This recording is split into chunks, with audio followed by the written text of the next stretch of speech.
쉽게 듣는 시사뉴스, 시사클립에서 학교 안팎의 시끌시끌한 이야기들을 전해드립니다. 안녕하세요. 저는 진행을 맡은 아나운서 이민우입니다.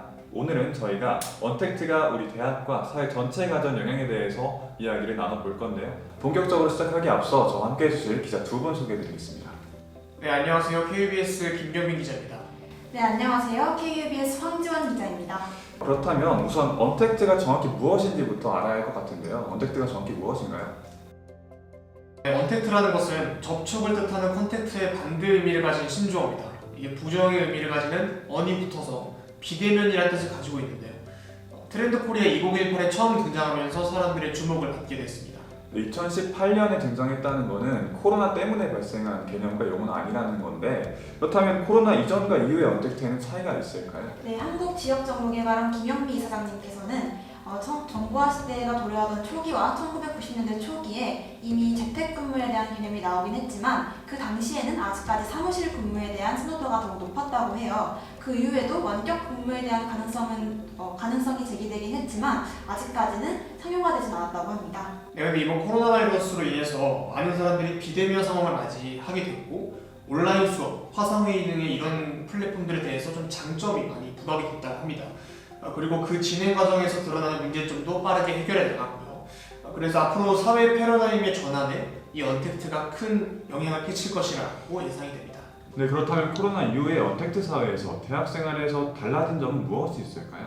네, 먼저 대학생의 경우에는 가장 큰 변화가 아무래도 수업 방식과 소통 방법의 변화입니다.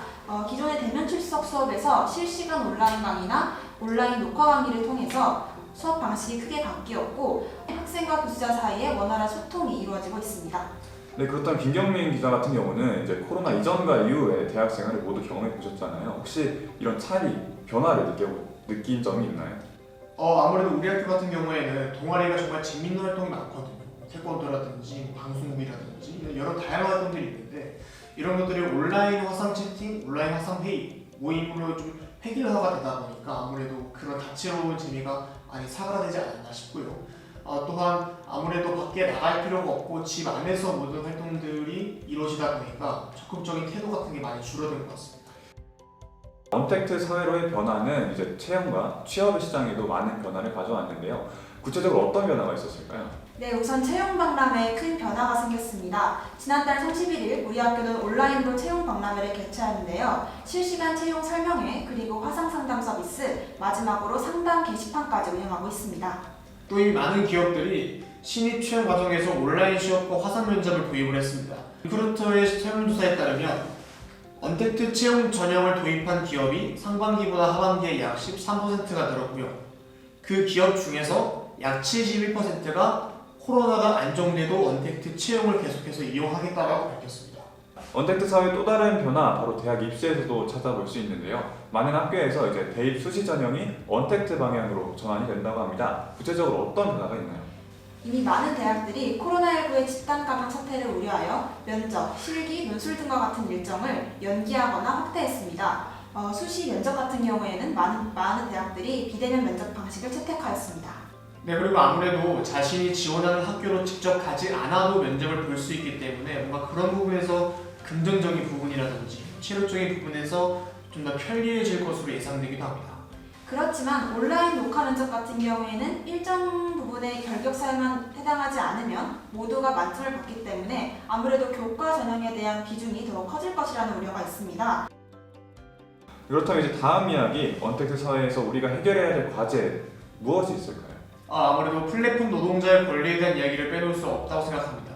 플랫폼 노동자란 배달 대행 어플, 대리운전처럼 이런 디지털 플랫폼을 매개로 노동을 거래하는 사람들을 의미합니다.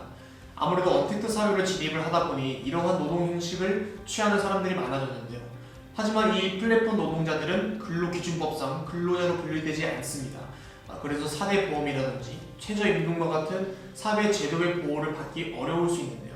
이러한 문제를 해결하기 위해서 그분들의 권리 보호를 위한 법과 제도를 마련하는 것이 좀 필요해 보입니다. 또 다른 문제점은 온라인 시스템에 대한 장애인의 접근성 문제입니다. 온라인 개학이 시작되었을 당시에 청각장애 학생들을 위한 자막이나 수어가 지원되지 않아서 학습권을 침해받는 사례가 종종 발생하였는데요. 교육권을 제대로 보장받을 수 있도록 법과 제도적인 마련이 필요할 것 같습니다.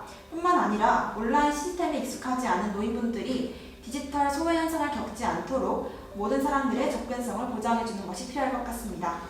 네, 오늘은 저희가 언택트가 우리 대학과 사회 전체에 가져온 영향에 대해서 이야기를 나눠봤습니다. 우리가 갑자기 마주하게 된 이런 언택트 사회, 온라인 시스템에서의 사각지대에 놓인 분들에 대한 빠른 조치가 필요해 보입니다. 저희 시사클립은 그럼 여기서 마치겠습니다. 저희는 다음에 다시 돌아오겠습니다.